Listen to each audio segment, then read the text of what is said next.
We have a massive power, and it's the power to say no. 2024 is the year when the pushback begins in earnest. People ain't seen nothing yet. That's what I keep telling people. It is a master-servant relationship where we, the governed, are the masters. Doctors are gaslighting patients. You press down enough on people for long enough, you leave them no choice but to rebel. So, no, I don't want to forget about it, and I won't shut up about COVID. The story of the unvaccinated is still yet to be told. We are one people, one flag, one Australia. G'day, gentlemen. Sorry to interrupt you guys. Well, okay, just a quick interview. Okay, so we're at the Environment and Energy Forum at Guildford today. How important is this forum? It's very important. It's just another step on the way to hopefully educating people and turning the tide, though it's hard to get any positive feedback that you have any impression.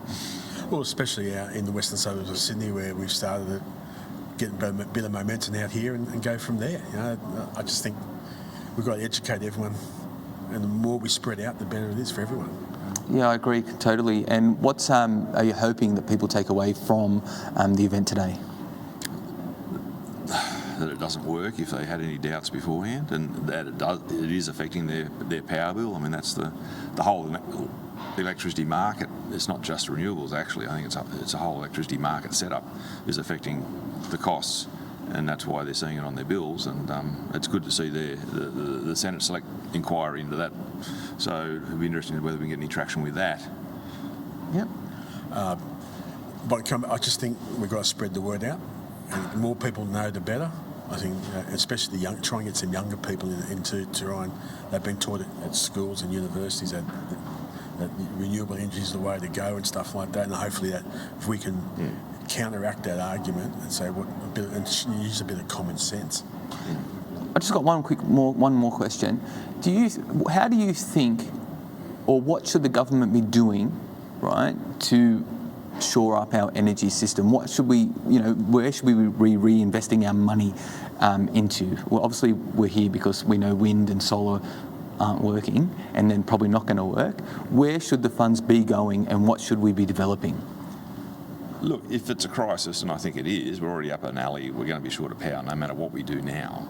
All the resources need to be redirected towards building new baseload power, whether it's nuclear or it's coal. It's probably got to be coal, it's probably got to be gas in the immediate term, coal in the medium term, and then nuclear. But all the economic resources and all the engineering resources need to be refocused solely on salvaging the power grid so that we've got cheap power, affordable power. Exactly. We've got to go back to reliable baseload power to get the fundamentals in and keep out.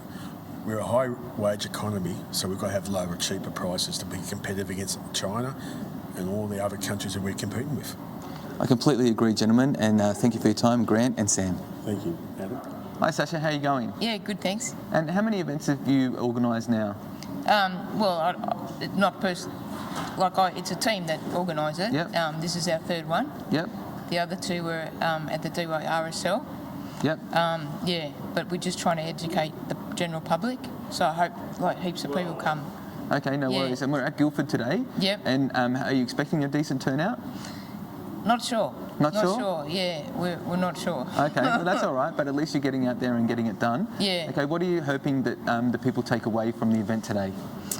Well, just the real facts around energy, because the media are portraying something totally different, and people just don't know that, out in the country, there's miles and miles of solar panels on agricultural land, prime agricultural land, which is our food land, and then the wind turbines are they're putting them on beautiful Queensland rainforest areas, and they're just destroying our natural environment to save our environment. It doesn't make sense. Yeah, I've never understood the reason why they cut down trees to save trees. Yeah, it makes no sense. And then you have big famous people saying that, we're never going to plant a tree again and all this kind of stuff. Makes absolutely no sense. No. Well, I hope that the event goes very well for everyone in the team today. I'm sure it will. The ones in the past have been very good, and I'm looking forward to hearing our speakers speak. All right. Thank you. Thank you. Hi everybody, we've got Paul Vallejo here. He's one of the speakers at the Environment and Energy Forum at Guildford RSL. How you going, Paul? Yeah, doing well. Glad to be here. That's good. So do you trust the science? You should never trust the science. Okay. You should trust the scientific method, but never the science. Anyone who says it is the science, they're not talking about science, and you shouldn't trust what they say. Oh, well, there you go. That's from a scientist himself, I guess. But so you're speaking today? Absolutely. You want to give us a couple of quick dot points that people should be looking out for? Sure. The primary topic is nuclear energy and how it is safe, reliable, and banned. The secondary thing is that basically our scientific debate is all about scientific narrative. It's not about scientific method. It's about maintaining a story, and that story they're trying to put on us is bad for Australia. It's bad for our manufacturers. It's bad for our people. It's bad for our environment. There is no way in which the climate narrative is good for our country. Okay, and the premise of clear-cutting forests and putting up concrete wind turbines and making, turning, I guess, wind into a factory energy source. Yep. Do you feel that that's a good idea? It is absolutely it's not a good idea on any front. Not on cost, not on environmentalism. It makes us dependent on unreliable foreign power, where we have our own domestic sources of power that we can use cheaply and reliably here. It's crazy. Such as liquid natural gas, coal, uranium, nuclear. Yes, absolutely. Any of those would work for reliable baseload power as opposed to unreliable foreign-sourced power. Well, looking forward to hear your speech today. Thank you very much. And we'll appreciate all you do. Thank you. Thanks. Hi, everyone. We've got another guest speaker here today. We'll just get some highlights from Wade from Billboard Battalion. How you going, Wade? G'day, Adam. How you going there, mate? Yeah, very good. Thank you, mate. Good to be here. We left Victoria yesterday and we've arrived in Sydney this morning. So, it's really, really great to be at these kind of events and really out there pushing the information into the public, which we really, really must be doing as much as possible. How do you feel when you're driving past Crookwell and see all those wind towers up there on the freeway? It is a disaster. And like we travel all over Australia, we speak to people all over Australia, both rural communities and also metropolitan. And the wind turbines, the solar panels, the transmission lines, the whole thing is a catastrophic disaster. Yep. It looks shocking, and it's going to take our baseload power from being reliable to being not reliable, and that's going to cause us in an industrial country huge amounts of trouble. Also, from our farming perspective, cool stores, dairies, and etc. Right up to the point of people's homes in the summertime when they need air conditioning and when they need heating in the winter. Yeah. It's not going to work. We've seen this internationally. They're starting to shut down the heating and cooling systems throughout other parts of the world. So this is a disaster. It's shocking. Yeah, it is a bit of a disaster, and it is scary because people don't realise that Australia is a land of extreme climates too. So what happens is you can have 40-degree days, even 42, 43-degree days. Absolutely. But also, even like in places such as not quite Guildford, but even in Campbelltown, we get down to 0, -2 in wintertime as well. So heating and cooling is actually quite important for people of Australia. To manage their climate inside their houses for their health and well-being, especially the elderly. I can imagine that it's going to be a catastrophic event when we're not allowed to use or won't have any energy in the grid to actually run our heating and cooling systems. Yes, absolutely. And what you're going to see, and this is what they're deliberately designing and setting up, is people are going to be told you have to shut down your electricity usage for X amount of time per day or in a particular event. And we see this happening around the world now. And this is catastrophic. Like in Shepherd in our area there only a couple of years ago, they almost had to start shutting down the food and cool stores. Oh, now, if anyone understands what that means, you could have 2 years' supply of food in cool stores, and if you've got to start switching that off, for the older people and the sicker people, it's very important. Climate control is very, very important for them. And even now, we've seen a lot of old people who they can't afford the electricity as it is now, and they're getting around being in bed half the day because they can't afford to pay a power bill, and this is going to be disastrous for them. And the costs are just going to explode with all this renewable energy. They keep telling us, here Chris Bowen and all these other people talking about, with renewable energy, the cost's going to come down. The hell it is. It's going through the roof, and it's going to continue to go through the roof. So therefore, I'm really pleased to be involved in a forum like this, because this is one of the major problems that we've got in Australia and worldwide.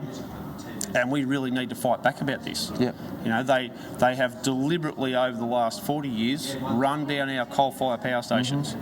They've deliberately sabotaged them with no upgrades, no repairs and so on, to create this disaster. So therefore, you know, these politicians and bureaucrats and the international people who have bought it, the whole deal, you know, they need to be held to account. And the Australian people need to get in this fight right now before it's too late. Agreed, absolutely. Now, you are speaking today. Do you have a couple of quick bullet points that we can just summarise real quick, just for a short snippet? So one of the main things that we do here is to be able to speak about what the problems are. And, you know, going through the federal parliament right now, they're talking about a misinformation and disinformation bill. Now, we need to kill that dead. Yes. Because if that happens, then everything we're doing here is over. Anybody's ability to protest, to even speak out against any of this sort of stuff will be gone. Otherwise, and you run the risk of ending up in jail for however long. You know what I'm saying? So we must kill that. That's the focus, the primary focus I'll be talking about today. And that's with farming, this stuff, the whole deal. So that's a primary focus that we'll be focusing on today. Absolutely, and that's actually, and it's not even, people couldn't even accuse you of being a conspiracy theorist for that kind of thing, because it's actually happening in the UK, where people are getting arrested and put into prison for Facebook posts. Yes. I mean, this is North Korea stuff. You know, this is Tiananmen Square China stuff. So people need to understand how deadly serious this is. And everybody says, oh, you know, we're going to do this and over the next election term and cycle and all this other stuff. That's not going to happen. You know, they're going to pull this up very, very soon. The World Economic Forum, the United Nations and the World Health Organisation are behind this. And our government is just a puppet to those organisations. So we need to empower the people now and say we need to put the pressure back on our politicians, because they're voting in the parliament to give these international terrorist organisations the power they need to wipe us out. Absolutely. Thank you, Wade. And we're looking forward to your speech. Absolutely. Thank you. Thank you. We've got Michael here from Oberon, and he's going to have a quick word about what he's here for and what he's standing for during this event. Yeah, we've come down from Oberon. I think we've got a big problem with the wind towers. I think a lot the way it's done, that they've changed all the laws so that, as I say, the kind of regulatory and legislative environment totally favours the developers and the landholders. They often come in with two weapons. They got money and they got secret contracts, and it's very divisive in communities. Okay, do you have one of these towers on property near you or on your property? Thankfully, at this stage, Oberon's totally free of wind towers. We're trying to keep it that way. Okay.